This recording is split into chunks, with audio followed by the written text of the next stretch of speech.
Bonjour, moi c'est Angélique et je voulais parler de quelque chose qui aussi est important et dont on parle peu.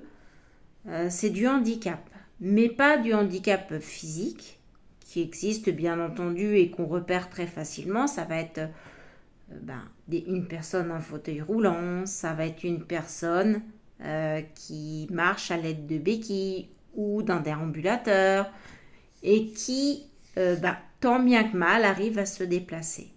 Non. Moi, je voudrais parler du handicap psychique. Il en existe plusieurs, dont la dépression. Je suis atteinte de dépression depuis plusieurs années. On va dire en gros une vingtaine d'années. Et dans la vie de couple, eh bien parfois le handicap psychique, c'est pas toujours évident. Surtout dans les couples homo.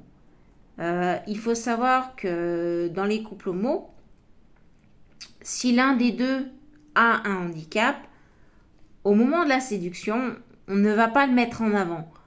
Parce que, en tant que personne handicapée, et je m'inclus dedans, je ne veux pas être uniquement réduit à ce handicap.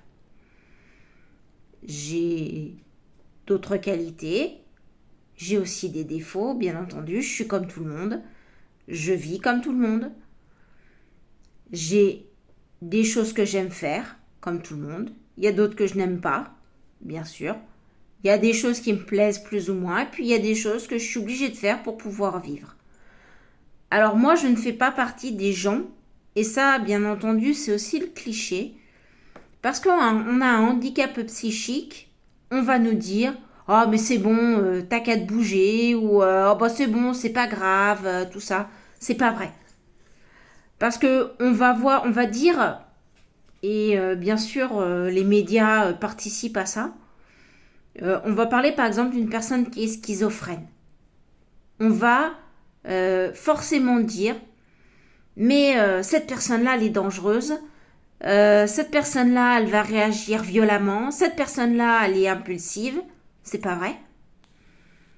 Une personne qui a ce genre de handicap, qui a une maladie, bien entendu, qui ne se voit pas, c'est-à-dire que la schizophrénie, chez la plupart des malades, eh bien, ça ne se voit pas. Parce que ces malades vont prendre leur traitement et elles vont vivre comme beaucoup de personnes. Il faut savoir qu'une personne qui est schizophrène ou bipolaire ou dépressif comme moi, c'est sûr que le temps que la maladie se stabilise, le temps d'apprendre à vivre avec, le temps également de pouvoir apprivoiser son traitement, eh bien, ça ne se fait pas du jour au lendemain. Et ça, il faut le savoir également. Alors, je vais parler plutôt de la maladie qu'est la dépression, puisque je suis atteinte de dépression chronique. Et c'est pas facile tous les jours. Et contrairement à ce qu'on croit, il existe plusieurs sortes de dépression. Il y a la dépression dite saisonnière, qui est due principalement au manque de lumière. Il y a la dépression traumatique, qui elle est due aux différents traumas qu'on a pu subir. Et il y a également la dépression réactionnelle. Alors évidemment, la dépression réactionnelle, c'est évidemment celle qui n'est pas forcément la plus compliquée à soigner. Parce que bien souvent, la dépression réactionnelle, eh bien c'est une dépression qui peut avoir à un moment donné à s'arrêter. Voilà. La dépression traumatique, elle ne va pas se déclarer immédiatement après le trauma. Alors, il y a des traumas qui peuvent être très importants. Et d'ailleurs, bien souvent, on va en parler aux informations et ça va être le fait d'avoir subi des violences dans l'enfance, qu'elles soient physiques ou sexuelles. Bon. Celles-ci, elles sont très connues parce que malheureusement, bien souvent, il va y avoir un phénomène de recommencement. La victime, bien souvent, on pense qu'elle va devenir bourreau. Ce qui n'est pas forcément vrai. Dans certains cas, oui, elle va devenir bourreau, mais parce qu'on ne lui a pas donné les personnes qui lui permettront d'éviter de basculer dans ce genre de problème.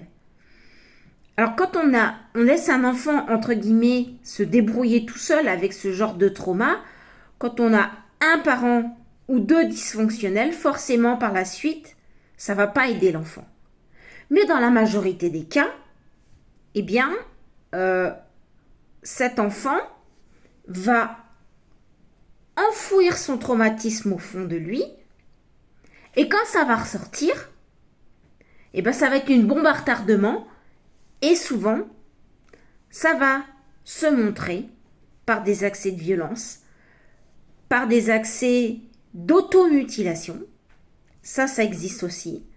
Et ça, il faut en être bien conscient. Et puis, il y a aussi la dépression traumatique suite à un événement. Je vais vous prendre un exemple très concret.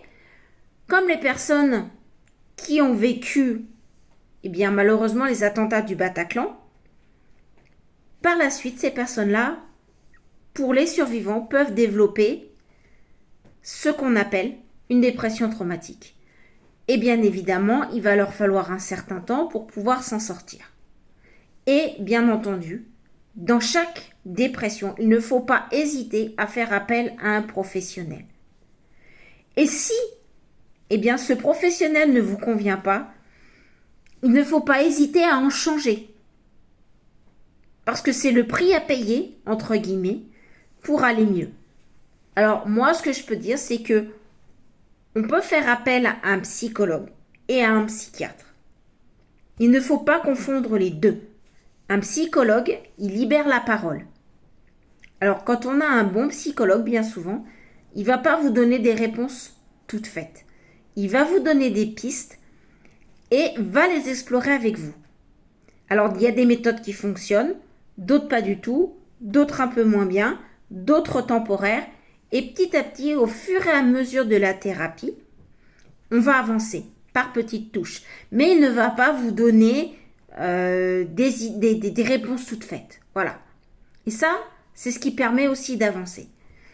Et puis, il y a la dépression chronique, qui celle-ci est beaucoup plus compliquée à gérer. Et celle-ci, c'est la dépression suite à différents événements qui se conjuguent. Alors ça peut être les traumas, ça peut également être dû à des échecs, ça peut être dû à du surmenage, ça peut être dû à beaucoup de choses. Voilà. Et là, je vais parler de mon cas à moi, puisque il y a 20 ans, je faisais effectivement de la dépression chronique. Et à ce moment-là, évidemment, moi, je n'étais pas forcément stabilisée. Et avec les années, les traitements, tout ça, j'ai réussi à me stabiliser. Ça, c'est quelque chose de super important. Et puis, au fur et à mesure, ma vie s'est construite. Et j'ai malheureusement dû faire une hospitalisation pour dépression. Mais également, je me savais homosexuelle à ce moment-là. Et je suis tombée dans un hôpital psychiatrique qui a inclus l'homosexualité dans les maladies psychiatriques. Je rappelle que depuis 1982, en France, l'homosexualité n'est plus une maladie. Pour l'OMS, c'est beaucoup plus ancien que ça. Mais depuis, ça a été dépénalisé. Il reste quand même des professionnels qui estiment que l'homosexualité est une maladie. Donc, il ne faut pas se leurrer, on est traité comme des malades quand on est homosexuel dans certains établissements. Mais pour en revenir au couple, quand on rencontre quelqu'un en tant qu'homosexuel, c'est pas la chose qu'on va mettre en avant. Ça, c'est certain. Parce que ça n'est pas quelque chose qui nous définit. Oui, le handicap fait partie de notre vie. Oui, le handicap est là au quotidien et se manifeste, en effet. Évidemment, selon le handicap qu'on a, qui peut être de la dépression, mais ça peut aussi être de la schizophrénie, ça peut aussi être bipolaire, ça peut aussi, et ça il faut pas l'oublier, ça fait partie des handicaps psychiques, ce qu'on appelle les TDAH. Ça peut être évidemment, tout ce qui correspond à des choses, comment expliquer? Ça correspond également à des troubles anxieux psychiques. Alors, je ne vais pas faire la liste là parce que ça serait beaucoup trop long et ça serait des vidéos de 3 heures, donc c'est pas l'intérêt non plus. Mais ce que j'aimerais dire aussi, c'est que, eh bien, au quotidien, quand on est avec une personne en couple, on a beau avoir un handicap psychique, dépression et bien d'autres, on a beau avoir un traitement, évidemment, on fait les mêmes choses que tout le monde. Eh bien oui, on a des relations intimes avec notre conjointe, on partage des moments de rire, on partage des moments douloureux, forcément. On partage aussi des activités très agréables, hein, faut pas se leurrer. C'est pas parce que on est un handicap psychique qu'on vit dans une caverne en ermite. Non. On va être comme tout le monde. Quand on va avoir envie d'aller à Disney, eh ben on ira à Disney. Quand on aura envie d'aller se manger une gaufre dans un restaurant avec notre conjointe, eh bien oui, on ira se promener. Alors il ne faut pas se leurrer non plus qu'avec le handicap, il y a des choses qu'on ne pourra pas faire. C'est comme tout le monde. Par exemple, notre conjointe, quand c'est comme ça, ou conjoint bien entendu, hein, quand c'est comme ça, il comprend très bien qu'il y a des choses qu'on ne peut pas faire. Voilà. Parce que même si on est sous traitement, parce que même si on respecte les prescriptions, il faut savoir que le handicap psychique, dont moi je suis atteinte également, m'empêche par exemple, c'est un truc tout bête, d'aller faire les magasins quand il y a énormément de monde. Je ne peux pas. Quand il y a trop de monde, je suis mal à l'aise. Je suis plus à un stade où je vais fuir, mais je vais trouver des parades pour ne pas faire les magasins à ce moment-là. Voilà. C'est-à-dire que si par exemple, moi j'ai plutôt un moment de libre pour faire les magasins dans la semaine, je vais le faire dans la semaine. Voilà. Les balades avec ma conjointe quand j'en avais une, je le faisais à des moments où il n'y avait pas trop de monde. Parce que le monde me dérange. Et pourtant, les gens, ils font rien de mal, ils font leurs courses, ils se font plaisir comme tout le monde, ils vont dans les restos comme tout le monde, mais moi, avec mon handicap, même en étant en couple, il y a des choses que je n'arrive pas à faire. Alors bien évidemment, les gens vont vous dire « Ah, mais il faut le faire quand même !» Ah, mais non, mais c'est dans ta tête !» Ah, mais non, dès que vous évoquez un problème, ah, mais non, c'est forcément dans nos têtes et c'est toujours eux qui ont raison. Moi, je dis aux personnes qui ont un handicap, stop. N'écoutez pas ces personnes. Ils sont pas dans votre tête. C'est pas eux qui vivent la situation.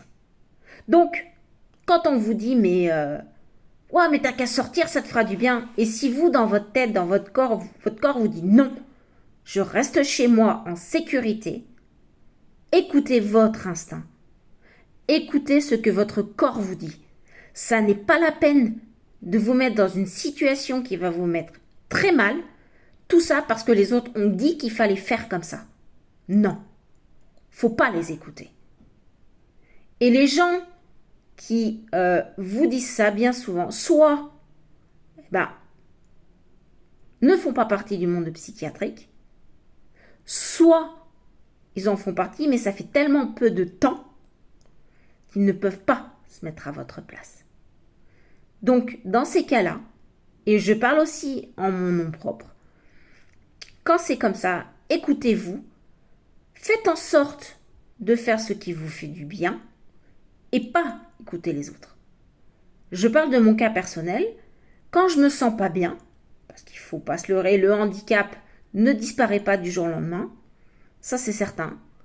La dépression, ça ne disparaît jamais. C'est toujours là, caché quelque part. Et même des fois, on va essayer d'enfouir la chose, mais quand elle vous revient en pleine figure, c'est pas la même. Donc, il faut bien être conscient de cela. Et ça n'est pas toujours évident. Voilà.